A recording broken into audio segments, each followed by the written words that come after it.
Yeah, I'm Okay. with you. So you know that Bootstrap has like 12 columns per row, right? Uh-huh. So you've told it to display like three for each data. So that's you don't have any space for margin to the left or right. Do you get? Okay. So it's So what do you either you suggest? it's either you use call MD4 so that it displays three on a row, or you look for a way to reduce the amount of space that each one takes. Then you use margin to separate each left or right. Depends on which works for you. It's our project now. We are in it together. Is it not? Is Can you guys hear me? Yeah, I can hear you. Yes, Okay. So can you run? Let's see what you've got. Can you run it? Let's see what you've got.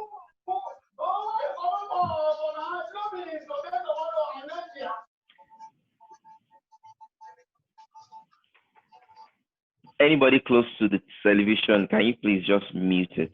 he said I should mute the TV.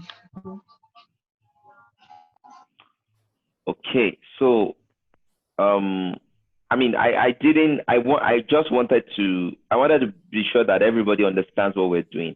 Is there anybody that hasn't done anything on Bootstrap? You've not gotten there. Yes, me. Oh, okay. Only Maureen. Okay, so Maureen, you play with this a lot, and you see what we're using all this CSS and all these guys to do. And Ben is actually trying. So it's just for us to structure things. So when we first of all just displayed it, everything was just like on one single column, and then it just went down all the way, and then we had white spaces to the right that we're not using for anything. That's not a good design. So what we're trying to do is to say, okay, let's put all these guys.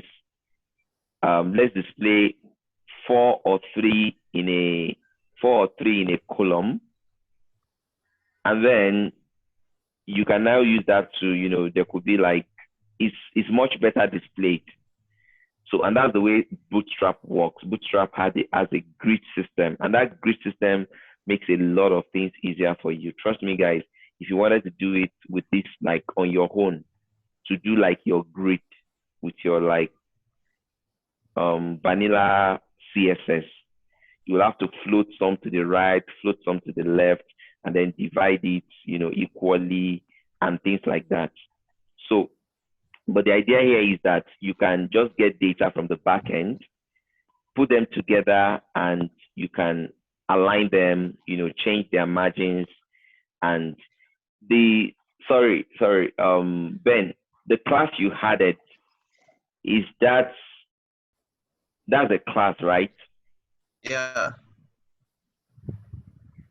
So you said margin should be 1%. I'm trying to find out why he's not applying it for you. There will be a rule that's already overridden this, and it's most likely going to be. Can you scroll up? Oh, you want to force it? Okay, that's the way to force. You can inspect the element and see which class is overriding. Yeah, there's a class that's overriding that's control. But now that you made it important, let's see. So all these are like just a way to align, to make your UI looks good and all that.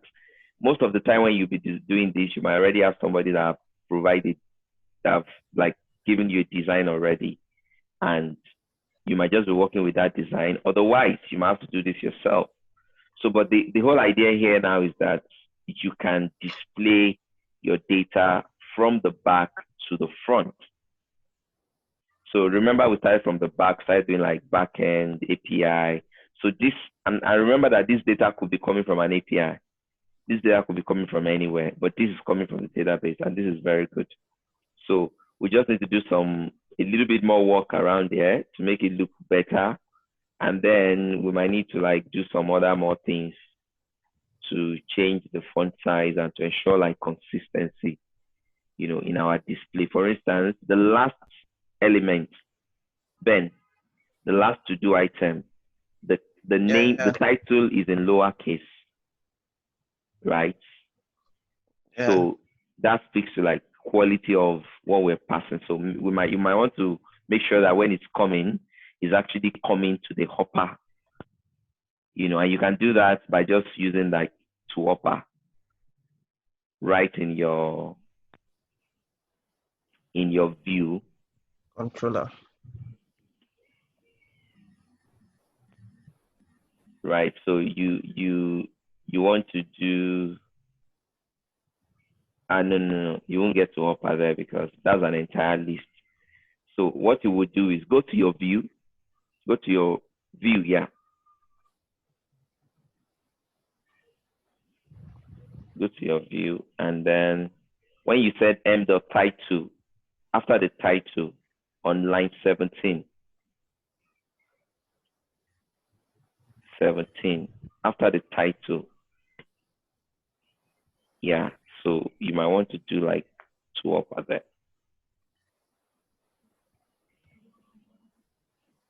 Yeah. So small things like that will make your UI look a bit good, and then you will just have like the benefit of however you choose to do it. So the idea is you can write your C# code inside your HTML. Some people don't like it.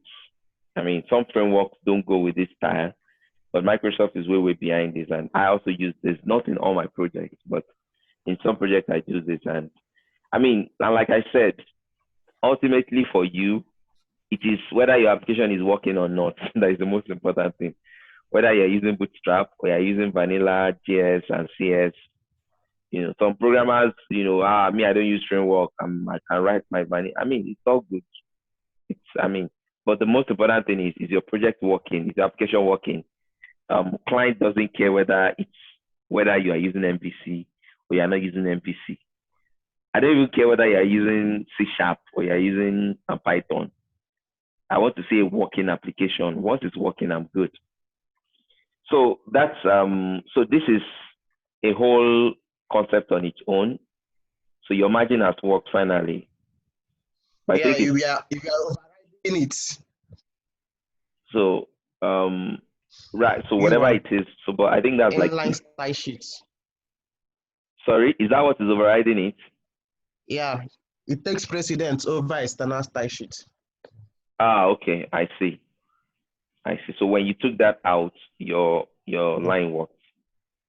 Yeah. Okay, so this is, I mean, a number of people will need to do like a deep dive into Bootstrap and the good thing is the documentation is always online. When I needed the card now, I didn't have to like start racking my head and say I want to create a card. I can just go to Bootstrap, look for what the card snippet looks like, and come in my code to use it. I think 3 is better. 3 is better. 3 is better, and maybe you want to reduce that your width from 2 to 1 self. Then you might need to specify like fixed height for the image if except the height is fine, like with you.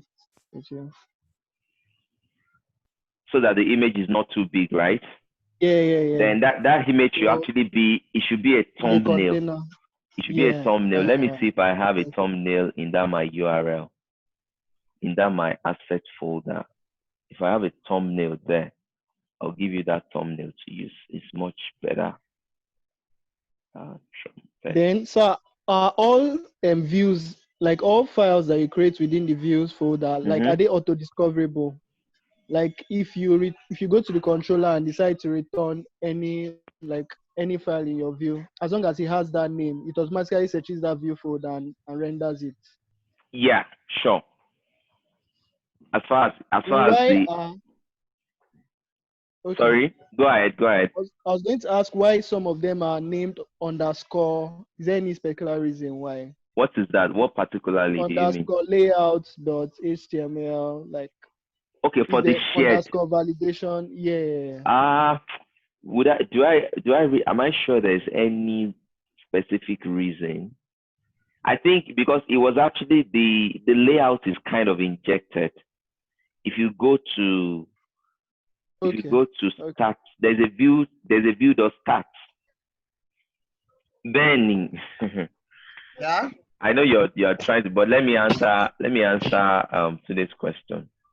Okay. Scroll down. I should Scroll go to down. where?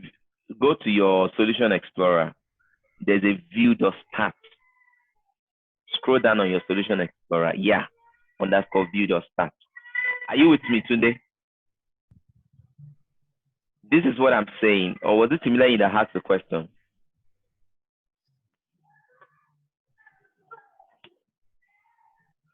Hello? No, it's not me. It's not you, okay, it's Tunde. So this is what I'm saying, that, I mean, if you are not using layout, you can give it another name, but it's going to go once for your MVC to start, it will come here and check this view start. So, and then it's just trying to look for the layout. So I don't really think there is any cast in stone rule here. Like, you could just give it like a new name and it should also still work. So go to that underscore layout and you can change the entire content of your layout. So probably in our subsequent classes, we will understand how we can get an HTML template in cases whereby they've already designed it for you, and then wrap it inside here, and then split all the pages the way we have index privacy to do, and create our header files and footer file and play around with it. So that is what I want us to achieve. Can you let me see the view now? Have you been able to align it properly? Can you show us the code?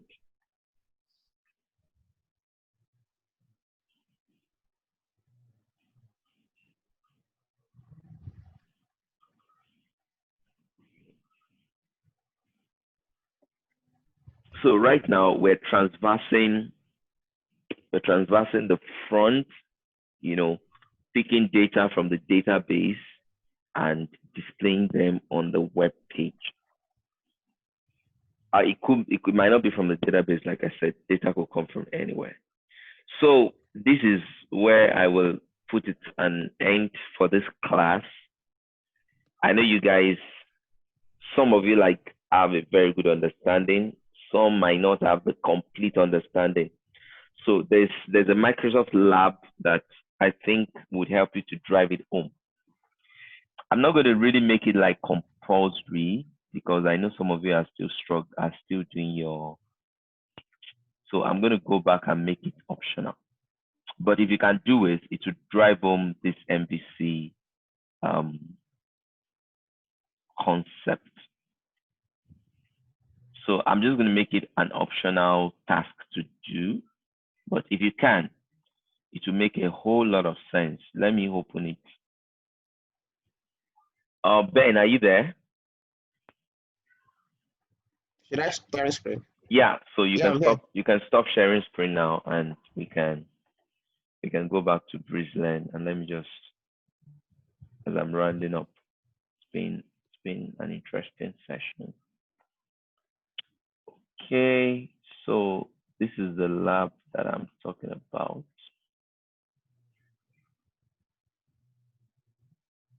And then just to also wrap this up, we've looked at the definition and then we've seen them in action. So these are like some very good advantages that MVC can give you, right? And then there's a lab here. It's a whole full-fledged lab from back to front. If you can go through this, this will make a whole lot of sense for you. I think it's a movie app or something, but it kind of just starts on build on where we stopped, the entire idea, and it can take you like right deep down into it. I don't know if I ever did it, but the one I did is Blazor, right?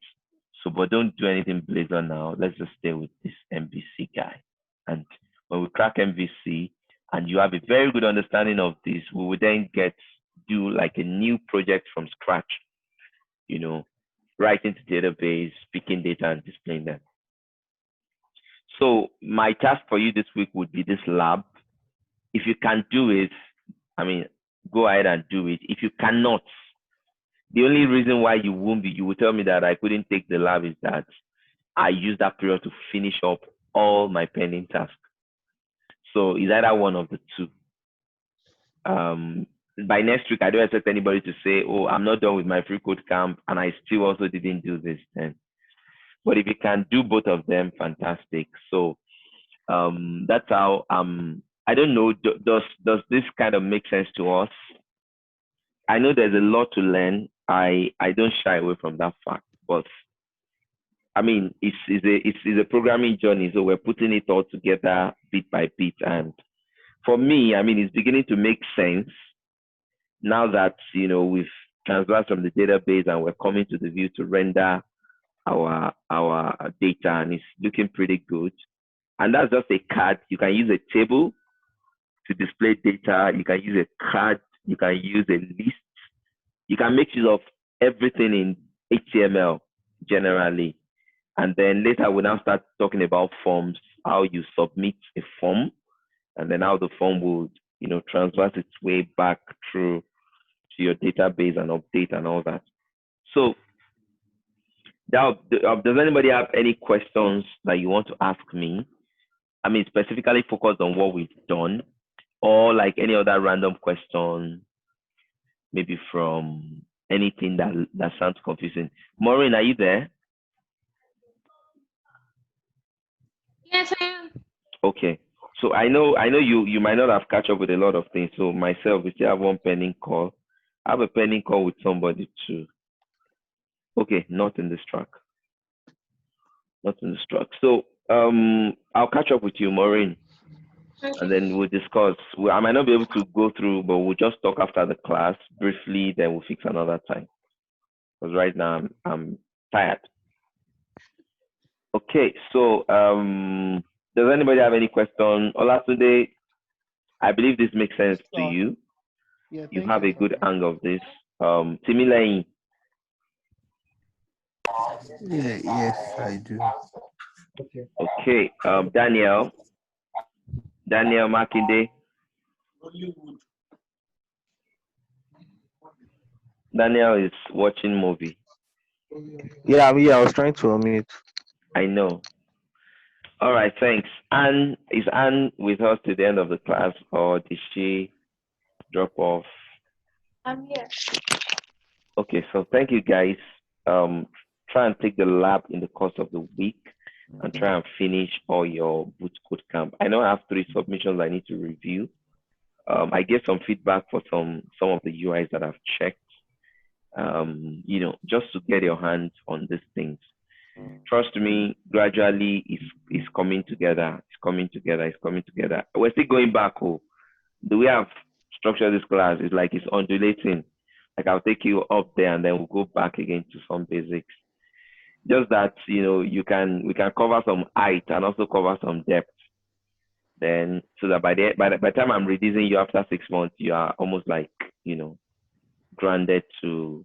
So you have some depth, you have some height, you have combination of everything all together. All right, guys. So do have a great week. I'll open a new discussion in Briefline. If you have issues with anything, just paste your HTML code. If you're having troubles, you don't understand something, feel free to reach out to me in the group so that other people can also see. And you know, if it's also privately, you can also send me a message. Not a problem. Okay. Thank you very much. Please, all right. Will you be able to get the link for the recorded video? The video, yes, I will do it immediately so that I don't forget. I'll stop the recording and then just upload it sharp. Thank you. Okay.